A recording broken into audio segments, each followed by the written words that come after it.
Bismillahirrahmanirrahim. Assalamualaikum warahmatullahi wabarakatuh. Innal hamdalillah nahmaduhu wa nasta'inuhu wa nastaghfiruh wa na'udzu billahi min syururi anfusina wa min sayyiati a'malina may yahdihillahu fala mudhillalah wa may yudlil fala hadiyalah. Asyhadu an la ilaha illallah wa asyhadu anna Muhammadan abduhu wa rasuluh. Allahumma salli wa sallim ala sayyidina Muhammad wa ala alihi wa sahbihi wa man tabi'ahum bi ihsanin ila yaumiddin. Qala Allah ta'ala fil Qur'anil Karim, a'udzu billahi minasyaitonir rajim.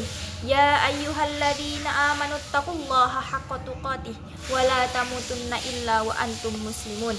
Wa qala man amala salihan min zakarin aw unsa wa huwa mu'minun falanuhyiyannahu hayatan thayyibah wa lanajziyannahum ajrahum bi ahsani ma kanu ya'malun. Shadaqallahul azim. Amma ba'du. Sidang Jumat yang berbahagia. Pertama, marilah kita panjatkan sama-sama puja dan puji syukur kehadirat Allah Subhanahu wa taala, Zat yang Maha mengatur dan memberi nikmat kepada kita semua, terutama nikmat iman, Islam dan ihsan, sehingga pada kesempatan ini kita bisa sama-sama duduk di tempat yang mulia ini dalam rangka menunaikan sholat Jumat.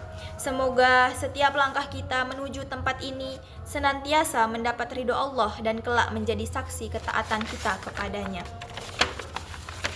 Salawat dan salam semoga senantiasa tercurah kepada baginda alam Nabi besar Muhammad sallallahu alaihi wasallam, penghulu para nabi dan rasul, pembawa rahmat ke seluruh alam dan pemberi syafaat kelak di padang mahsyar. Salawat dan salam juga semoga tercurah kepada keluarga dan para tabi'in hingga kepada kita yang tak henti-hentinya berharap semoga kelak diakui umatnya yang mendapatkan syafaatnya. Hadirin sidang Jumat yang dirahmati Allah, sebelum melanjutkan khutbah, khatib berpesan kepada jamaah sekalian, marilah kita sama-sama meningkatkan ketakwaan kepada Allah, sebab orang yang paling dekat dan paling mulia di sisi Allah adalah orang yang paling takwa, bukan orang yang memiliki jabatan tinggi, bukan pula orang yang paling melimpah kekayaannya. Ini artinya muslim manapun tanpa memandang pangkat dan status sosial berkesempatan untuk meraih derajat takwa dan menjadi hamba paling mulia di sisi Allah. Hadirin sekalian, sebagaimana ayat yang sudah dibacakan khatib dalam mukaddimah di atas, Allah berfirman, man amila sholihan min zakarin aw unsa wa huwa mu'minun falanuhyiyannahu hayatan thayyibah wa lanajziyannahum ajrahum bi ahsani ma kanu ya'lamun. Artinya, siapa yang mengerjakan kebajikan, baik laki-laki maupun perempuan, sedangkan dia seorang mukmin, sungguh kami pasti akan berikan kepadanya kehidupan yang baik dan akan kami beri balasan dengan pahala yang lebih baik daripada apa yang selalu mereka kerjakan. Quran Surah An-Nahl surat ke-16 ayat 97. Sidang Jumat yang dirahmati Allah, melalui ayat ini Allah sudah menjanjikan kehidupan yang baik bagi hambanya yang beriman dan mengerjakan amal soleh. Bahkan Allah sudah menjanjikan balasan yang lebih baik dibanding dengan amal yang dikerjakan hamba-hambanya. Ini menjadi bukti bahwa Allah sangat menghargai hamba-hambanya yang beriman dan mengerjakan kebajikan. Sebab iman dan amal soleh yang diridhoi Allah yang akan menjadi bekal kita menghadapi alam akhirat nanti. Hadirin yang berbahagia, meski amal menjadi bekal menghadapi kehidupan kekal di akhirat, tetapi kita jangan tergantung pada amal kita sendiri. Sebab kunci meraih kebahagiaan akhirat bukan amal, melainkan keridhaan Allah. Tidak ada amal besar ketika tidak diridhoi Allah, pun tidak ada amal kecil ketika diridhoi Allah. Inilah hakikat amal yang perlu dipahami oleh kita semua yang sedang berupaya mengerjakan amal soleh. Karena itu, alangkah pentingnya kita mengetahui hakikat amal yang kita kerjakan. Tujuannya agar kita tidak sia-sia dalam mengerjakan suatu amal, tetapi jauh dari ridha Allah. Hal ini tentu sangat merugikan. Sidang Jumat yang dimuliakan Allah, Ibnu Athaillah dalam kitab hikamnya memberikan pedoman bagi kita semua.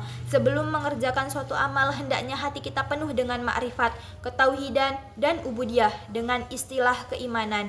Ini artinya syarat diterima dan diridhoinya amal baik adalah keimanan. Sehingga manusia yang tidak beriman dan tidak bertauhid kepada Allah tidak memiliki kesempatan diterimanya amal. Selanjutnya, Ibnu Athaillah menjelaskan kadar makrifat. ketauhidan dan ubudiyah seorang sholih atau orang yang sedang menempuh jalan akhirat ditentukan beberapa totalitas dirinya bersandar kepada Allah.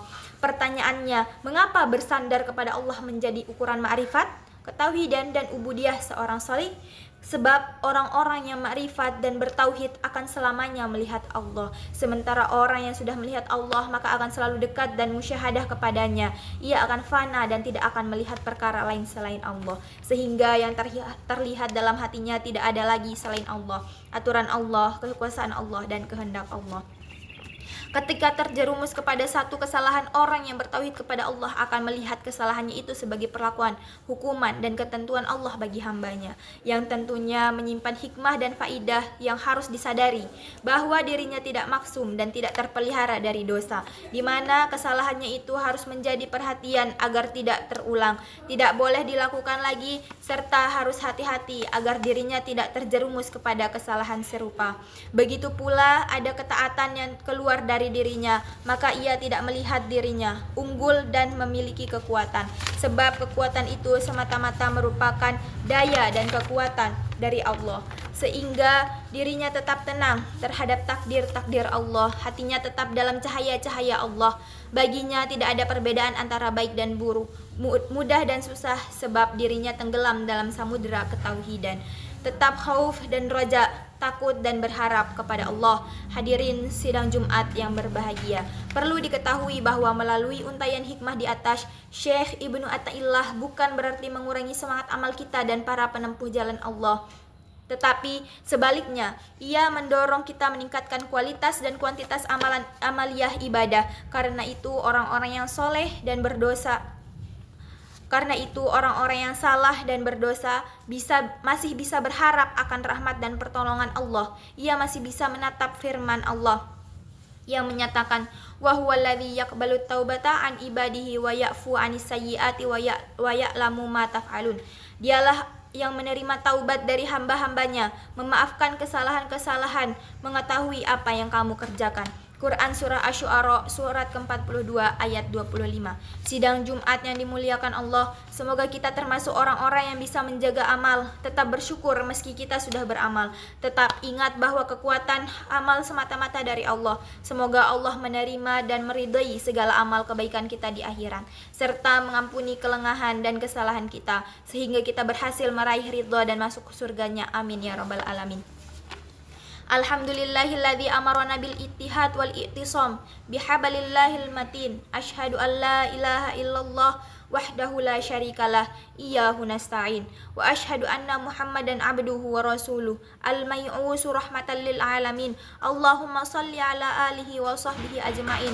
Ittaqullaha mastata'tum wasari'u ila maghfirati rabbil alamin. Innallaha wa malaikatahu yusholluna 'alan nabi. Ya ayyuhalladzina amanu shallu 'alaihi wa sallimu taslima. Wa sallallahu ala sayyidina Muhammad wa ala alihi wa sahbihi wa sallim. Allahumma ighfir lil mu'minina wal mu'minat wal muslimina wal muslimat al ahya'i minhum wal amwat. Innaka sami'un qaribun mujibud da'wat. Wa ya qadiyal hajat birahmatika ya arhamar rahimin. Sadaqallahul azim, sadaqallahul azim wa sadaqar rasulul karim. Terima kasih atas semuanya. Wassalamualaikum warahmatullahi wabarakatuh.